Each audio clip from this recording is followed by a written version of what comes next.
আসসালামু আলাইকুম ওয়া রাহমাতুল্লাহি ওয়া বারাকাতুহু। কোরআনুল কারীমের ভিতরে যাকাতের ৮টি খাত বর্ণিত হয়েছে। সে ৮টি খাতের মধ্যে অন্যতম গুরুত্বপূর্ণ একটি খাত হচ্ছে অল গরিমিন, ঋণগ্রস্ত ব্যক্তি। অর্থাৎ যাকাতের টাকা দিয়ে আপনি একজন ঋণগ্রস্ত ব্যক্তিকে তার ঋণ থেকে মুক্ত করে দিতে পারেন। আর আপনি যদি এই কাজটি করেন তাহলে আপনার যাকাতটা 100% আদায় হয়ে যাবে ইনশাআল্লাহ।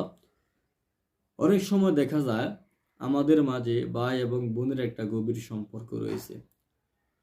সকল ভাইয়েরা আবার সকল বোনেরা একই সাথে ধনী থাকে না।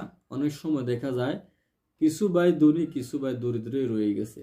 আবার কিছু বোন দরিদ্র, কিছু বোন ধনী অবস্থায় আছেন। অনেক সময় দেখা যায় এই কাজটি যদি আমরা করি তাহলে আমাদের সাথে আত্মীয়তার সম্পর্কটা মজবুত হবে। অনেক ভাই আছেন কোটি কোটি টাকা আপনাকে আল্লাহ পাক দিয়েছেন। আপনি ইচ্ছে করলে আপনার যাকাতের সম্পূর্ণ টাকাটা দিয়ে আপনার বোনকে ঋণ মুক্ত করে দিতে পারেন, কিন্তু আপনি করেন না। আপনি আপনার বোনকে ঋণের টাকা দেন না, যাকাতের টাকা দেন না, তাকে ঋণ মুক্ত করে দেন না।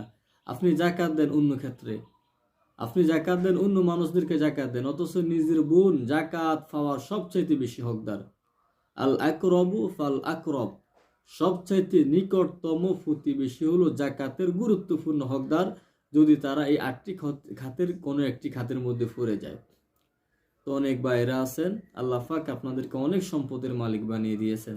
আপনি জানেন আপনার বোনটা অসহায় অবস্থায় আছে। আপনি ইচ্ছে করলে আপনি আপনার যাকাতের টাকা দিয়ে আপনার বোনকে ঋণ মুক্ত করে দিতে পারেন, অথবা তাকে চলাচলের মতো একটা ব্যবসা অথবা একটা দোকান ধরিয়ে দিতে পারেন। যারা এই সমস্ত ভাই বোনেরা আছেন, বিশেষ করে এই বছরের যাকাতের টাকাটা আপনি আপনার ভাইকে অথবা বোনকে দিয়ে তাদেরকে সহযোগিতা করবেন। আপনাদের প্রতি বিশেষ একটি অনুরোধ আমার থাকবে, কারণ আপনি যদি এই কাজটি করেন তাহলে আপনার যাকাতটা 100% আদায় হয়ে যাবে। আল্লাহ রাব্বুল আলামিন আমাদের সকলকে কথাগুলো বুঝার আমল করা তৌফিক দান করুক। আমিন। আসসালামু আলাইকুম ওয়া রাহমাতুল্লাহি ওয়া বারাকাতুহু।